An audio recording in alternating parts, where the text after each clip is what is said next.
এখন থেকে কোনো বাঙালি জাতিবাদ নয়, সবাই এদেশের নাগরিক এবং আমরা কোনো প্রকার বৈষম্য হতে দেব না বলে মন্তব্য করেছেন মৎস্য প্রাণী সম্পদ উপদেষ্টা ফরিদা আক্তার।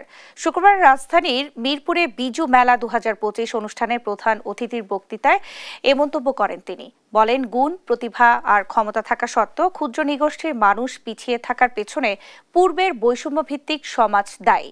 মঙ্গল শোভাযাত্রার নাম পরিবর্তন প্রসঙ্গে বলেন, এই নাম নতুন নয়, আগে এর নাম আনন্দ শোভাযাত্রাই ছিল। তিনি বলেন, নাম পরিবর্তন হতেই পারে, নানান পরিবর্তিত পরিস্থিতিতে নাম পরিবর্তন হয়েছে।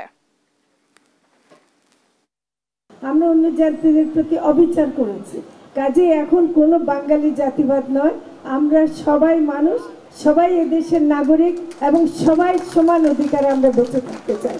এখানে কোনো প্রকার বৈষম্য আমরা হতে দেব না।